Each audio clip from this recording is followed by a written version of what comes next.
They laughed when she picked up the chalk, but they had no idea who she really was.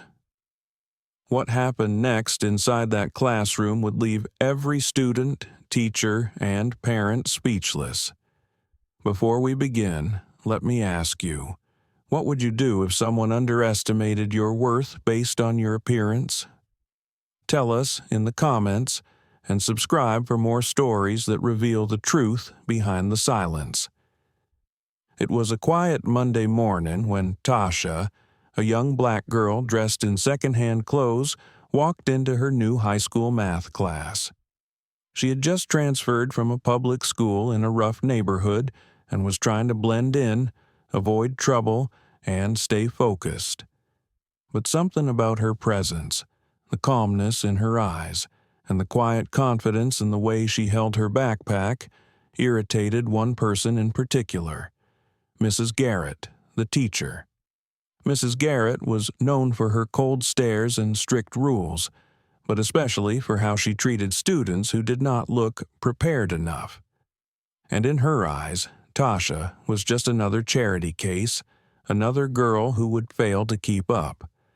So, when Tasha quietly took a seat in the back, Mrs. Garrett smirked, and without any warning, she snapped, "You! Solve this calculus equation. Let us see if you belong here." Tasha froze. Every eye in the room turned toward her, half expecting a failure. Laughter bubbled up from the front row. Mrs. Garrett crossed her arms, already certain of the embarrassment that was about to unfold. But Tasha stood up. She walked slowly toward the board, calm, composed, silent, and what she did next would change everything. The classroom fell into an unnatural silence. The chalk in Tasha's hand made a faint clicking sound as she picked it up, the board looming in front of her, filled with an advanced calculus problem even seniors would hesitate to touch. Mrs. Garrett leaned back, satisfied, whispering under her breath to another teacher near the door, "Let her try. She will make a fool of herself. That will teach her to stay in her place." But Tasha did not even blink. She stared at the equation for a moment. Then she started writing, confidently. Her strokes were fast, precise, her mind moving like a machine. She moved through derivatives, substitutions, and integrals as if she had rehearsed them 1,000 times. One student at the front, Jason, who was known for being the math nerd of the class, squinted at the board. His mouth slowly dropped open. "Wait, she is solving it correctly." Whispers started. Pencils stopped moving. A girl in the front turned to her friend. "Who is she?" "I thought she was just some transfer." Tasha's hand never stopped. Line after line of perfect logic filled the green board. Even the assistant principal walking by the hallway paused, noticing the stunned expressions through the glass window. In less than 2 minutes, the equation was complete.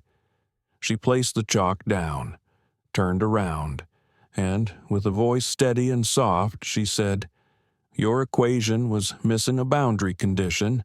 I added it to make it solvable." Gasps. Mrs. Garrett's lips parted, but no sound came out. It was not just the answer that shocked them. It was the way she saw the flaw that even the teacher missed. The room stayed frozen for a few seconds. Then, out of nowhere, slow clapping began. It was Jason, the class math prodigy. His hands moved with admiration, not mockery. Others followed. The room that had once doubted her now stared in awe. But Mrs. Garrett was not done. Her pride could not accept defeat in front of students, especially not from a girl she had singled out for being too quiet, too plain, and too poor-looking. She walked toward the board, scanning Tasha's solution like a hawk searching for a mistake. "There has to be an error," she muttered. "This is not possible without formal training." Tasha stood calmly, her eyes holding a storm of emotions, anger, restraint, dignity. "I learned it at home," she said. "My father used to teach me. He was a professor before he passed." A hush fell again. One student near the back whispered, "She never talks about her family." No one knew. Mrs. Garrett cleared her throat. "Even if you memorize this, it proves nothing. Genius is about application, not copying." Tasha stepped forward. Her voice, still soft, carried power now. "Then give me another. Anything. Make it harder." The class looked at Mrs. Garrett. Now she was the one being tested. Mrs. Garrett, cornered, turned to her laptop and pulled up a university-level multivariable calculus problem. "Solve this," she said with a glare. Tasha looked at it for 5 seconds, then walked up to the board. Without saying a word, she picked up the chalk and began. The sound of chalk against the board was the only thing breaking the silence. Line by line, Tasha worked through the dense equation. Her movements were smooth, precise, and confident. Students leaned forward in their seats, mesmerized. Even the ones who barely understood what she was doing could tell. It was brilliant. Mrs. Garrett folded her arms, trying to mask the panic building in her chest. She had just thrown one of the hardest problems from her graduate-level coursework at Tasha. This was not a high school equation. It was meant to humiliate, not to be solved. But Tasha did not just solve it. She explained each step as she went. "This is a partial derivative, so I isolate the variable, then apply the chain rule here." A student pulled out his phone to record. This was not just math, it was history in the making. When she finished, Tasha put the chalk down slowly, turned to face the class, and said, "Done." There was a beat of stunned silence, and then applause erupted. Some students stood, others cheered. Even the students who barely passed math knew they had just witnessed something legendary. But Mrs. Garrett stood frozen. Her face had turned pale. One of the students leaned to the boy next to him and whispered, "She is not just smart, she is a freaking genius." Mrs. Garrett slowly walked to the board, scanned the solution again, and, this time, found nothing. No error, no flaw. It was perfect.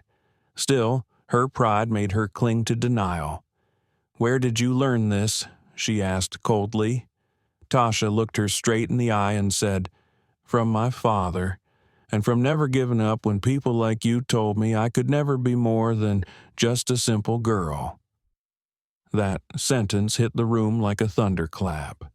Every eye turned to Mrs. Garrett, but she had no words left. The principal had entered the room without a sound, alerted by the roaring applause that had spilled into the hallway.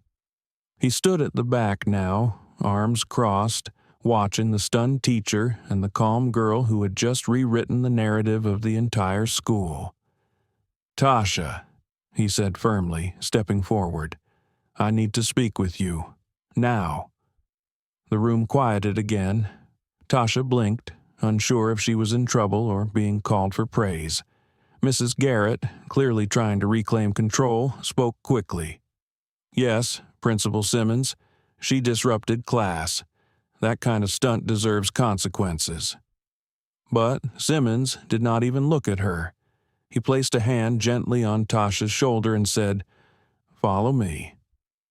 As they walked down the hallway, students peeked out of classrooms, whispering her name. Some smiled. A few even gave her discreet thumbs-ups. She had gone from invisible to unforgettable. In his office, Simmons closed the door behind them. He motioned for her to sit. "I watched the entire thing on the hallway camera feed," he began. "That was not a disruption. That was brilliance. And I want to know something. Where did you learn to do that?" Tasha hesitated for a moment, then spoke with clarity. "My dad was a college professor before he passed. He used to teach me late at night after working long shifts. It was our time together. And when he died, I kept going. For him." Principal Simmons leaned back in his chair. "Tasha, what Mrs. Garrett did was out of line. But what you did, it was extraordinary. I want to make this right." He opened a drawer and pulled out a brochure. "This is an application to a national mathematics competition. They offer full scholarships. I want you to represent our school." Tasha stared at the paper in disbelief. No one had ever handed her something like this before. No one had ever believed in her like this before. Her eyes welled up, but she nodded, slowly, then firmly. "Yes, I will do it." News of Tasha's brilliance spread through the school like wildfire. Students who had never even looked at her before now stopped her in the halls to say hi. Some asked for help with homework. Some just wanted to say, "You were amazing." But not everyone was celebrating. In the teacher's lounge, Mrs. Garrett was fuming. Her reputation, built over 2 decades of strict discipline and superiority, was under threat. That girl had not just solved a problem. She had exposed something deeper: the teacher's bias, her attempt to humiliate, and her failure to recognize greatness because it did not fit her mold. "She embarrassed me in front of the entire class," she snapped to another teacher. "And now the principal is rewarding her?" "She embarrassed you?" The other teacher raised a brow. "Or did she just prove you wrong?" Mrs. Garrett fell silent. Meanwhile, at home, Tasha clutched the brochure from Principal Simmons like it was made of gold. Her mother stood nearby, tears in her eyes, holding a worn photograph of Tasha's father.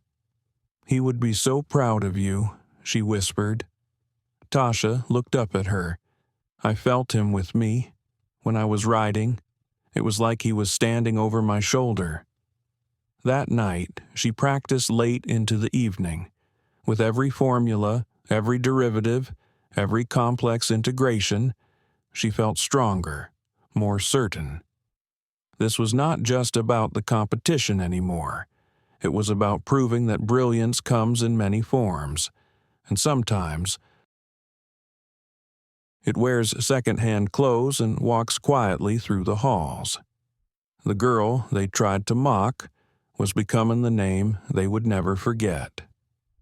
The day of the statewide math competition arrived, and the auditorium buzzed with students from elite schools, many wearing custom blazers with their school logos, arriving in buses with tinted windows.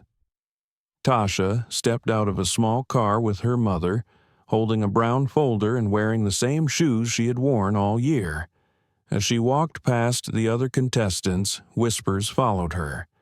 "That is the girl from the viral video. She solved it faster than our teacher could. Is she really from that school?" Tasha ignored it all. Her focus was razor sharp. Inside the auditorium, rows of desks were lined up under bright lights. The test would be timed. No calculators. Pure logic, focus, and knowledge. She took her seat and glanced around. On the far end, a boy with glasses from a tech magnet school caught her eye and smirked. "You ready to go back to your school in tears?" he whispered. Tasha did not flinch. "Are you?" When the test began, time seemed to disappear. Equations danced in her head like music. Integrals flowed like poetry. The page filled with confident, clean answers. When it was over, Tasha sat back. She did not need to double-check. She knew. Later, as the results were announced, students leaned forward. 3rd place. Applause. 2nd place. Murmurs. Then the announcer smiled, paused for effect, and said, "First place goes to Natasha B. Taylor from Southridge Public School." Gasps filled the room. Tasha's mother dropped her purse and covered her mouth. Mrs. Garrett, who had come only to save face, stood frozen in place. Tasha walked to the stage with quiet dignity. No blazer, no entourage, no expensive shoes, just a girl who had once been mocked, now holding a trophy that silenced every doubt.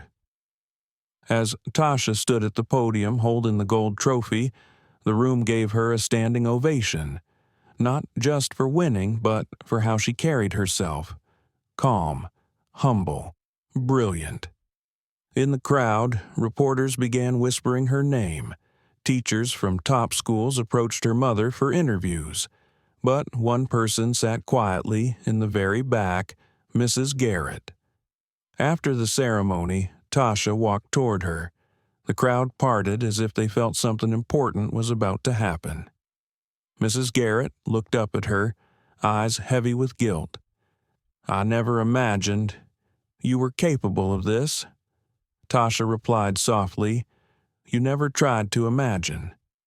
Those words hit harder than any insult. Mrs. Garrett lowered her eyes. "I was wrong. About everything." Tasha nodded. "I forgive you, but I will not forget, because what you did taught me to never let anyone else define who I am." The moment was not loud or dramatic. It was quiet, powerful, human. Outside the auditorium, students crowded around Tasha, some asking for pictures, some thanking her for proving that brilliance lives in places people overlook. And in the corner, a girl with braids, quiet and shy, approached her. "I want to study math too, but they say girls like me are not good at it." Tasha smiled, handed her the trophy, and said, "Then it is time we show them how wrong they are." The screen fades to black. Never let their small minds limit your infinite mind. Subscribe for more stories of courage, justice, and unstoppable truth.